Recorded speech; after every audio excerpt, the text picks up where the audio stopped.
notícia que sai agora é que o Pedro nem treinou entre os jogadores aí no último treino, né, no Ninho do Urubu. O Gabigol, como a gente sabe, foi reavaliado e muito provavelmente não deve atuar também na partida de amanhã, visto que sofreu uma pequena entorse, né, um pequeno trauma no tornozelo no último jogo contra o Atlético Paranaense, na qual ele saiu, inclusive, aos 15 do segundo tempo. E o Flamengo amanhã vai como uma incógnita, o meu amigo Rafael, porque o Thiago Cabral até coloca a provável escalação do Flamengo com Diego Alves, Mateuzinho, Willian Arão, Não, peraí. Aí é a escalação que ele quer, né? Não é a escalação provável. Aí tu me ludibriou. Porque o Willian Arão não é zagueiro. O Willian Arão não é zagueiro. Vou até tirar. Depois a gente fala sobre isso. Aí você me ludibriou. Mas o Flamengo tem aí, né, o Rafael, a oportunidade de ir com uma equipe bem alternativa, né?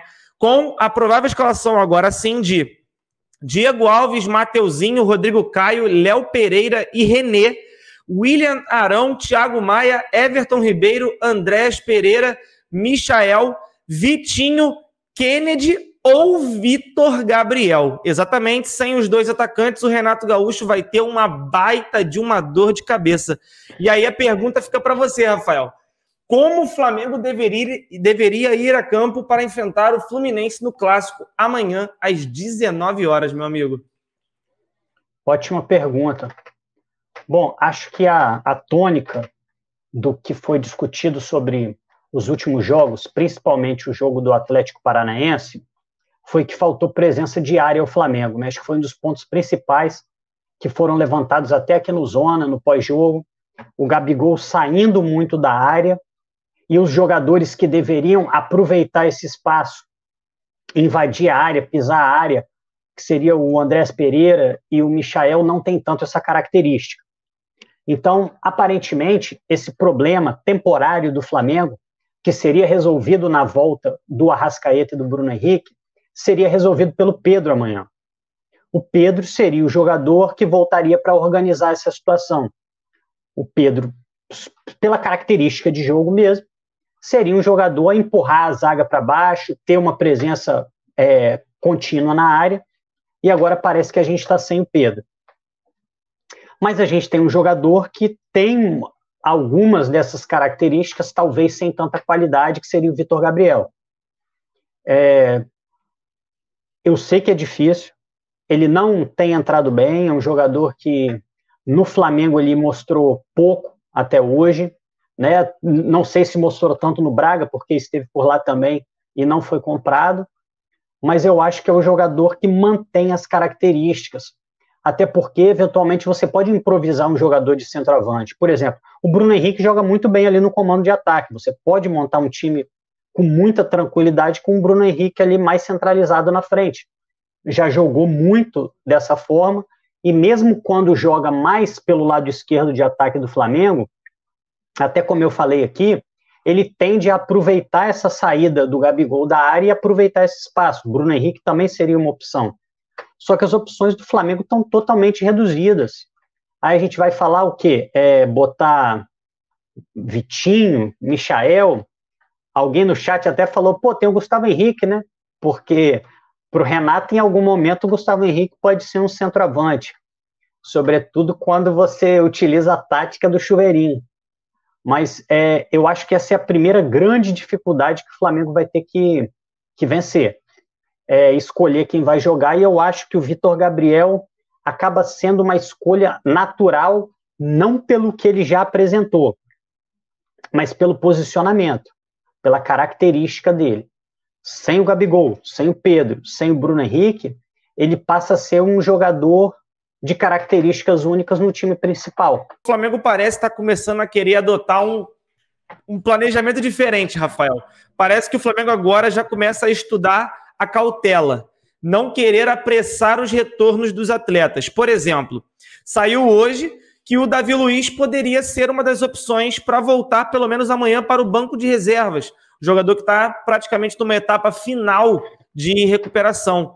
Eu já acho um pouco preocupante você poder fazer uma recuperação muito rápida, muito precoce, e isso acabar agravando ainda mais. E aí você agrava para uma Libertadores, que é um momento mais decisivo para o Flamengo, ou para o jogo contra o Atlético Mineiro na próxima rodada do Brasileirão após o Fluminense? Então, assim, são dúvidas que ninguém vai saber. Mas a verdade é uma, Rafael, assim, pelo menos na minha opinião, já que o Renato, para esse jogo contra o Fluminense, vai ter tantos desfalques e ele já vem com muita sequência e rotatividade, trazendo o Thiago Maia, Andréas Pereira e o William Arão no meio de campo, para esse jogo eu não vejo outra alternativa que não seja essa.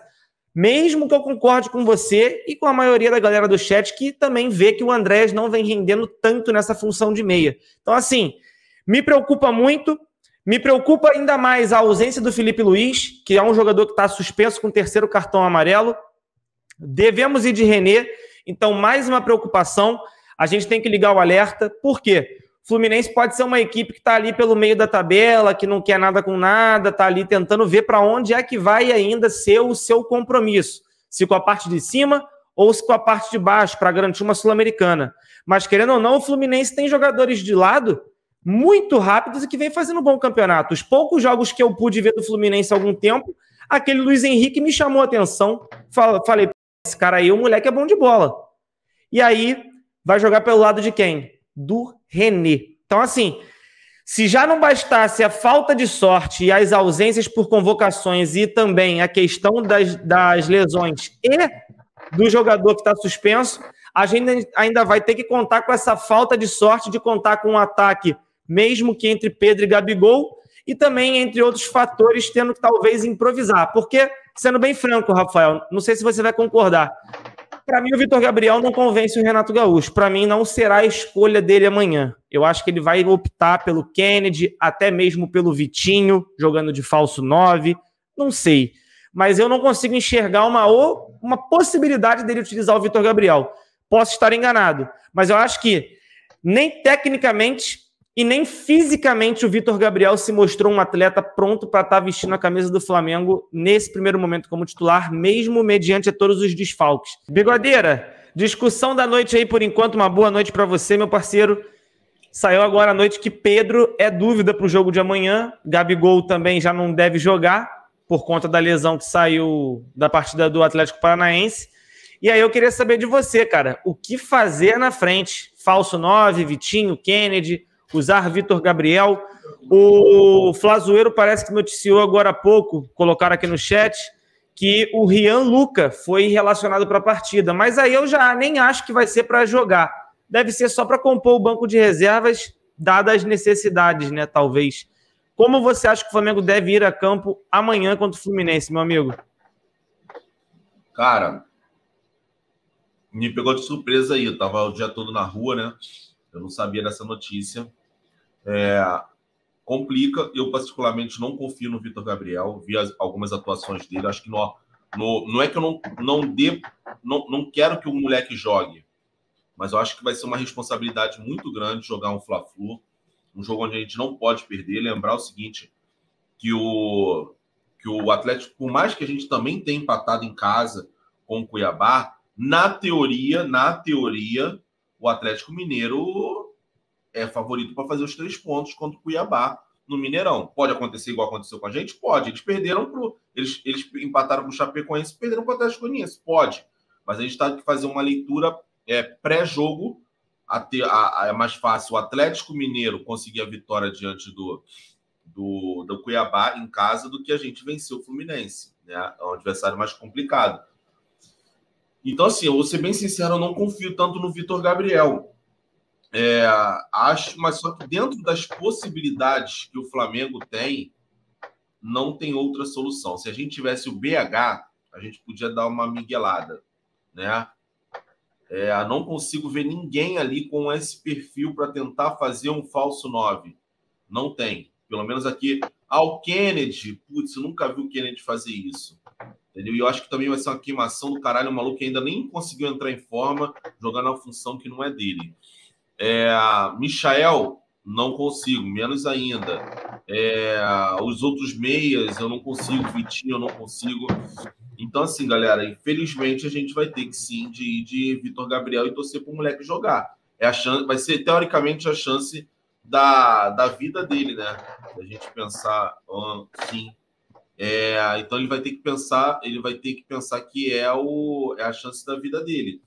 E aí, cara, não tem pra onde correr. O Maurício pergunta se não dá para jogar sem atacante. Dá para jogar sem atacante. Hoje, por exemplo, tem time no mundo grande, né? Na verdade, gigante não, mas grande, muito grande, que joga sem atacante. Assim, atacante no estilo Pedro, Gabigol, que é o City, por exemplo. O City joga com aquele Phil Foden no ataque, né? Não. Phil Foden, Mahrez e o Grealish. Grealish, não é? Não. O último jogo agora foi esses três, eu acho. Esse último jogo que eles golearam aí o timezinho lá de fora. Lá falso 9. Falso 9, o Phil Foden não. E normalmente joga de falso 9 é o Sterling.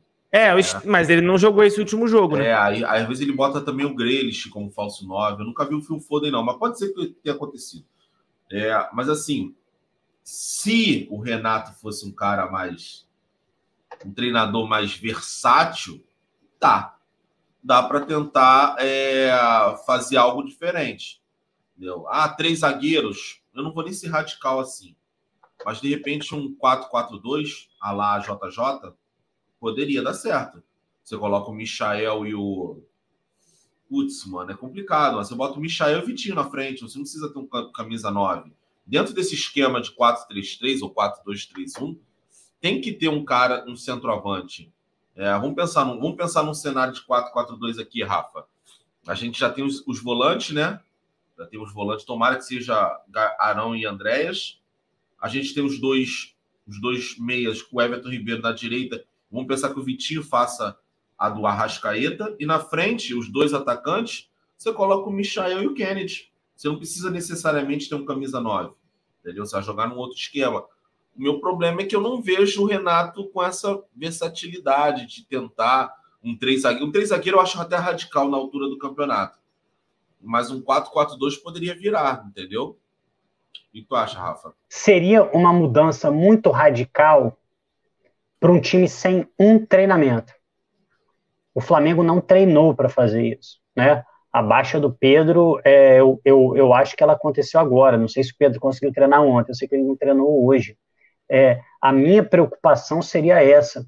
O time já não está organizado, o time já não está vivendo seu melhor momento, nem taticamente, nem tecnicamente, e você dá uma mexida muito radical sem ter tempo para treino.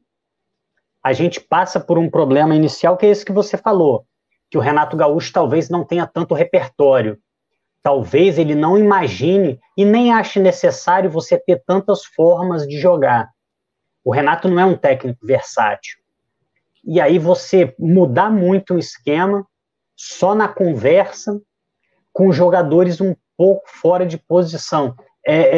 Eu acho que a chance de sucesso é maior fazendo uma modificação meio feijão com arroz, ainda que seja o Vitor Gabriel. Saiu a notícia hoje à tarde da pré-convocação do atleta de Arrascaeta, que encontra-se atualmente lesionado, né?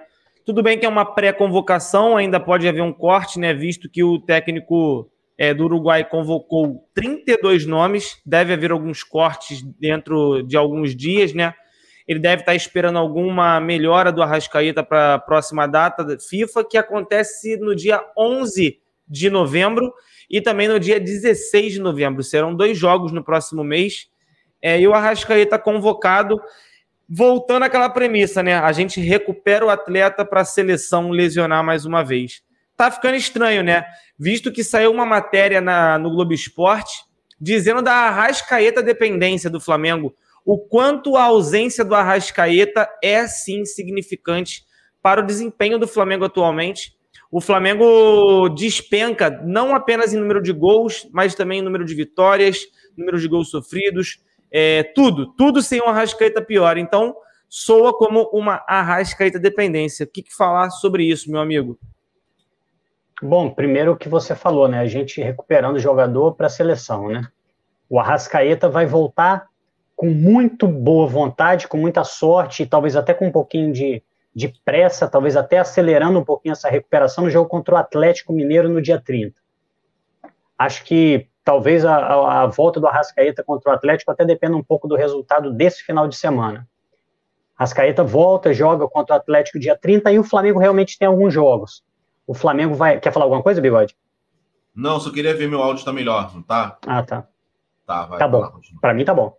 Show de bola. E aí o Flamengo tem uma sequência meio insana de jogos. Vai ter jogo até com intervalos curtos, acho que intervalo de 48 horas, até que joga contra a Chape no dia 8. Então são alguns poucos jogos que o Arrascaeta poderia jogar pelo Flamengo, mas aí como o Cleitinho falou, dia 11 já tem Uruguai e Argentina. E dia 16 já tem Uruguai e Bolívia. E esse jogo do dia 16 é somente 11 dias antes da final da Libertadores. Então, se devolver o Arrascaeta quebrado, provavelmente a gente vai com desfalque do cara que eu acho que é o nosso jogador mais importante. Então, é torcer para que tudo corra bem nessa convocação e se bobear que ele nem seja convocado. Mas eu não vejo por que ele não seria. Se ele conseguir jogar pelo Flamengo contra o Atlético, fizer um bom jogo, com a necessidade que a seleção do Uruguai tem, a seleção do Uruguai não está tão bem na eliminatória, eu não vejo por que eles não convocariam. Então, preocupa, e eu acho que isso que o Cleitinho falou da Arrascaeta dependência, ela mostra um pouco, a gente estava conversando antes sobre isso, que esse time do Flamengo é muito de individualidade. O time do Flamengo ainda não tem tanta organização, não tem tanto padrão, a ponto de você tirar um jogador, colocar outro e não perder tanto. É lógico que ainda que o Flamengo fosse uma máquina que você tira um jogador, coloca outro, simplesmente perder o Arrascaeta, pela capacidade do atleta, já seria ruim. Mas eu acho que essa Arrascaeta dependência está sendo potencializada por uma certa falta de padrão tático do time. Eu acho que se o Flamengo depende muito de individualidade, perde um jogador que individualmente é um craque, eu acho que isso se reflete de uma maneira brutal. Os números não mentem. Com o Arrascaeta esse ano, o Flamengo tem 31 jogos, 24 vitórias, 2 derrotas, 83% de aproveitamento e 88 gols marcados. Pasmem, o Arrascaeta ficou de fora nessa temporada 28 jogos, 15 vitórias, 6 derrotas, 62% de aproveitamento e incríveis 44 gols. Com o Arrascaeta, o Flamengo marcou o dobro do número de gols. E 44 já é muito, hein? Tem time na Série A que não tem 44 gols se bobear na temporada. O cara marcou o Arrascaeta, foram 88. Irmão, os números são absurdos. Não dá para negar que o Arrascaeta, sim, faz muita falta. O João Bigode falou, o Arrascaeta é fundamental, mas não faz milagre. Pelo visto faz, né, irmão? Pelo visto, os números dizem que o milagre acontece. Abre o mar e tudo mais, bate o cajado assim, o mar abre. É o nível do Arrascaeta hoje em dia. O cara só falta fazer chover agora, né? Isso foi uma pergunta, desculpa. Que aí, Bigode? Não, é para você comentar sobre o Arrascaeta e os números dele. Fica à vontade. Fiz uma deixa aí muito, muito inteligente, eu que não pesquei. Obrigado. Abriu o cajado, bateu o mar no cajado. Legal. Mas assim... Como? Bateu o mar no cajado? Bateu o cajado no mar. Tá. Isso aí Moisés, sabe disso, né? Moisés, né? Moisés. Tá bom? Mas enfim, galera. Cara, mas assim, eu acho que quando um time é muito dependente de um jogador, eu acho que fica escancarada a falta de tática. Ainda mais quando os outros jogadores também têm um nível técnico bem elevado. Claro que vai ter sempre, galera. O Barcelona era Xavi, Iniesta, Suárez, mas óbvio que o ponto alto era o Messi, né?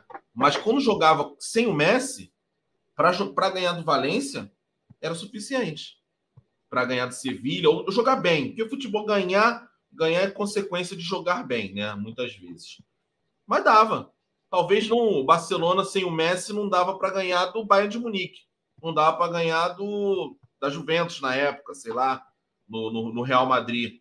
Mas contra outras equipes, sim. O que eu vejo é uma pobreza tática para enfrentar... Gente, cá entre nós. E aí eu vou jogar uma pimenta em cima do Cleitinho. O empate, eu não falei isso, o Cleitinho discordou de mim. O empate caiu do céu para o Flamengo. Porque se fosse por merecimento, o Atlético Paranaense é que merecia sair vitorioso. Porém, o Atlético Paranaense não fez nada de especial. O Atlético Paranaense não fez nada de especial. É isso que eu fico mais... O Atlético Paranaense não fez nada de especial, gente. O Atlético Paranaense foi lá, chuveirinho na área, marcaçãozinha ali, tal. A única diferença, ele atacou um pouco mais do que o Cuiabá. Foi a única diferença para o Cuiabá. Cuiabá é basicamente isso. Tem alguma coisinha ou outra, tal. Mas basicamente isso. E mesmo o Atlético Paranaense não jogando um bom jogo, o Atlético Paranaense mereceu a vitória. Eu falei para o Cleitinho, porque a proposta do Atlético Paranaense era aquela. A proposta foi alcançada, né? A do Flamengo, não. A proposta não. O resultado da proposta foi alcançado. Agora, o duro é ouvir do treinador que foi uma boa partida. E aí eu repito, galera, não quero aqui zicar nem nada, mas se o Flamengo, o Renato falou que o Flamengo fez uma boa partida. Ele falou, cheguei no vestiário e falei, parabéns, vocês fizeram uma grande partida. Frase do Renato Gaúcho. Se o Flamengo jogar mais 3 partidas igual que o Renato considerou que era boa, o Flamengo sai de 2 competições. Vocês sabem o quanto é importante esses próximos 10 dias. 10 dias? Um pouco menos, 9 dias. Né? Esses próximos 9 dias vão determinar o que o Flamengo vai precisar, o que o Flamengo vai, de fato, disputar no ano. E eu vou ser bem sincero, disputar e ficar esperando só a final da Libertadores, esperando a final da Libertadores, eu acho muito pobre para esse time. Então, é isso que eu estou falando. Acho que é muito simples a gente chegar e falar assim, putz, a Arrascaeta tá fora. Para um time que investe tanto e a gente ficar de uma dependência de um jogador, eu acho que mostra um pouco da falta de conhecimento tático, mas a gente já sabia disso. Quando o Renato veio, a gente sabia que tinha alguns prós, né, a recuperação de alguns jogadores, a melhora do ambiente do vestiário, coisas que o Rogério Ceni não conseguia fazer, mas a gente sabia que tinha isso, tinha pobreza, tinha irritação, tinha comentários fora da realidade do jogo, tudo isso a gente sabia que ia acontecer, mas eu ainda acho muito pobre a gente falar assim, putz, é isso que está acontecendo de fato, a análise não está errada, mas eu acho muito pobre a gente chegar, putz, cara, o Arrascaeta tá fora, o time tá ruim, o Arrascaeta tá fora, entendeu? Mas é isso que tá acontecendo. Desculpa ter colocado na tela aí. Só tem mais 2 chances, tá? 2 chances, você tem direito a 3 agora. Isso. Na tela. Cara, desculpa, Edenilson, eu trabalho há 17 anos na área hospitalar. Se eu não trabalhar bem, minha chefe me chama na sala dela e me esculhamba. É assim que faz. E tem esculhambo que às vezes é em grupo, tá? Chama todo mundo, reúne 50 cabeças e ela esculhamba todo mundo. Porque ninguém tá fazendo nada. Desculpa, profissional. A gente trata jogador como criança. A gente tem que parar com isso. Trata jogador, a gente se preocupa muito com o sentimento de jogador. E o profissional aqui fora não tem isso não, irmão. Vamos parar um pouquinho. Jogou mal, chama o grupo e fala, foi uma merda. Não pode repetir. Quando você chega e fala que aquela merda daquele jogo foi boa, grama sintética, são jogador. Tu acha que o Diego não jogou em grama sintética? O cara já deve ter 20 anos de carreira. Você acha que o Thiago Maia não jogou grama sintética? A maioria desses caras aí, na peladinha de final de ano, vai lá e joga no gramadinha sintética, no condomínio. Você acha que os caras nunca jogaram em grama sintética? É um bicho de 7 cabeças. É óbvio que você tem um gramado ideal para você apresentar. Eu acho que o ideal é o gramado do Corinthians. Bota o Flamengo dentro do estádio do Corinthians, o Flamengo não perde dentro de casa. Não perde, é óbvio. Mas dizer que aquele futebol pobre foi por conta da grama sintética, desculpa, vai tomar caju. Olha o que eu tô fazendo, eu tô fazendo uma nutelagem. Eu botei caju no lugar de... Vocês notaram isso? Olha só o que me fazem. Então é o seguinte, cara, é muito cuidado com o jogador e no fato não tem que acontecer isso. O Renato pode muito bem vir a público e isso, cara, eu repito, isso tira a pressão sobre o time? Galera, boa pergunta.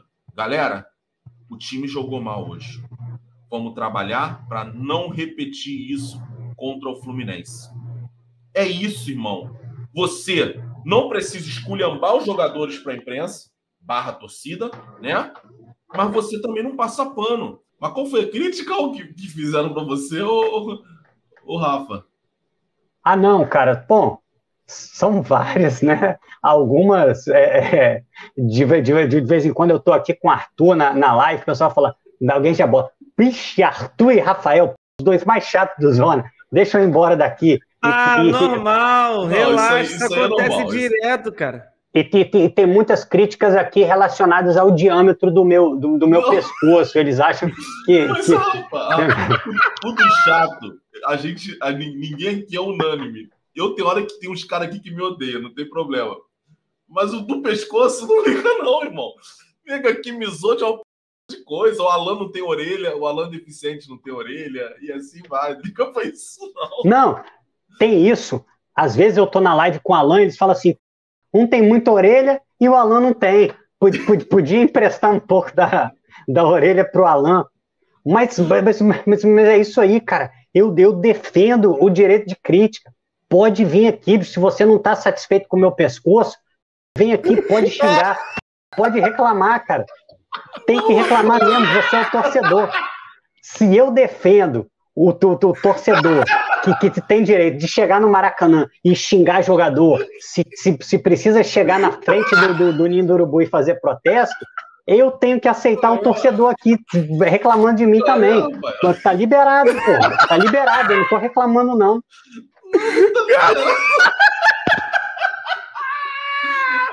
Vocês são... Bagunçou aí, galera. Pô. Ai, cara, eu tô até chorando, mané. Ai, caramba. A carta que o Flamengo enviou à CBF, né, com as propostas de mudança para o Campeonato Brasileiro de 2022. E aí são diversas mudanças, né, propostas.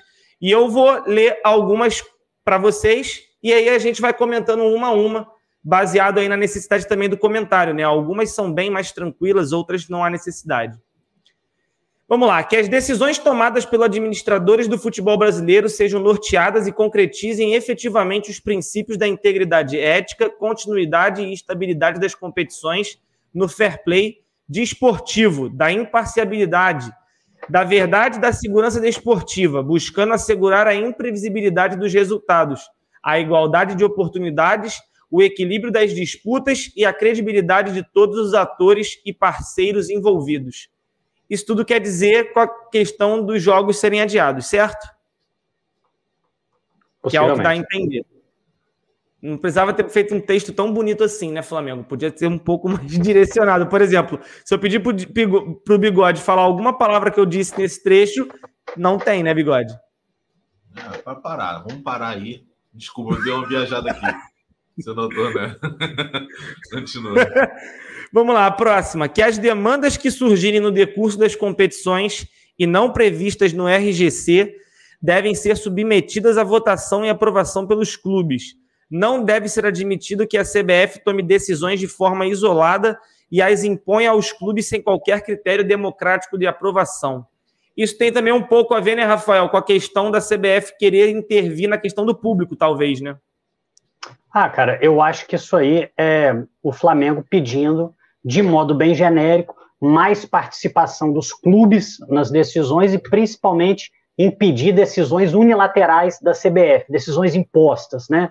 Que pelo menos os clubes, que são quem proporciona o espetáculo, que possa tomar as decisões do que acontece. Eu acho que essa foi mais ou menos a tônica do que o Flamengo pediu aí nessa parte, né? Mais autonomia dos clubes e menos intervenção da CBF. Perfeito. A próxima aqui é que a exploração comercial feita pelos clubes nos estádios, desde que não conflite com o direito de exploração comercial da CBF, não deve ser submetida à anuência prévia da CBF. Na verdade, o Flamengo está cobrando um monte de coisa direcionada à CBF que parece que é uma prejudica principalmente aos clubes, né? O Flamengo está tentando, talvez, tirar um pouco da força da CBF, né, Rafael? o Flamengo está tentando tirar um pouco da força da CBF e o Flamengo está querendo ter um pouco mais de autonomia nas suas decisões, sobretudo em relação financeira. Algumas coisas me chamaram a atenção dessa lista, tinha coisas que eu não fazia a menor ideia. Por exemplo, a título de curiosidade aí, galera, o Flamengo pede para ter a liberdade de que o seguro que ele precisa fazer, o Flamengo contrate de um segurador que ele entenda ser o melhor e não da seguradora escolhida pela CBF. O que é isso? É o Flamengo querendo ter autonomia para decidir quem ele vai contratar sem ter que ser submetido à CBF, seja para a anuência, seja até para a CBF escolher a seguradora. O Flamengo está querendo ter mais liberdade econômica para monetizar melhor esses jogos. O Flamengo quer ter mais autonomia nas decisões. De novo, essa cláusula fala muito parecida com a anterior. A ideia é essa: mais clubes e menos CBF na tomada de decisões, seja esportivas, seja financeiras. Para o Bigode acordar aí, então. Bigode, tem um aqui que é interessante, ó. Que os áudios das cabines do VAR sejam divulgados após as partidas, juntamente com as súmulas arbitrais. E mais uma embaixo do VAR é que os dispositivos de regulamento que tratam de AV passem a fazer menção também ao VAR. Eu não faço a mínima ideia do que seja isso. Coisa interna. Isso é coisa interna. Tá. A questão do áudio já está determinada, né? O Flamengo fez essa aí só para mostrar que também é a favor disso. Sobre a questão dos patrocínios, né? O Flamengo tem os patrocínios, obviamente, destinados a não só ao espaço, né, Maracanã. E aí, aquele negócio. Por que não... A questão do conflitante, né? A CBF é patrocinada pela Guaraná Antártica, se não me engano. O Flamengo não pode chegar e meter a Coca-Cola ali, né? Agora, o Flamengo pode chegar e meter o Subway. Porque lá do outro lado não tem o McDonald's, não tem o Burger King, não tem o Spoleto, não tem os Girafas. Não tem, já tá começando a me dar fome. Então é isso, entendeu? E cara, é legal, cara, porque fica um negócio assim, onde o clube pode lucrar mais com alguma coisa e a CBF tá atravancando. E a CBF tá atravancando com o produto que é o clube. Então, assim, é complicado. Cara, o Flamengo tá... Você vai ler o restante aí, o Flamengo tá pedindo 25 coisas, né? São 25 coisas. E que, vou ser bem sincero, a maioria dos clubes concordam aí com umas 18, 19, né? Porque talvez isso aí seja muito visando o clube maior, né? Os clubes que têm um maior poderio. Mas, assim, os caras não vão fechar com o Flamengo. Os caras não vão. Os caras vão criticar. Os caras não vão. Os caras no final falam assim: filho da p do Flamengo pediu uma parada aí que é da hora, mas não vai, ninguém vai apoiar. Por exemplo, cara, você quer melhorar o futebol brasileiro? Vai lá, pega essa carta. Presidente do Corinthians, vai lá, olha a porra da... Corinthians nem é tão chato, não. É Palmeiras. Aí vai lá, olha a carta. Cara, e vai emendar. O Flamengo tem um poder do... Flamengo mais Palmeiras é poder pra... Flamengo mais Palmeiras e mais Atlético é poder pra... Só que ninguém vai, sabe por quê? Quem botou o primeiro na mesa, sabe quem foi? Só foi o Flamengo. Nessa suruba em cima da CBF, quem colocou o primeiro foi o Flamengo.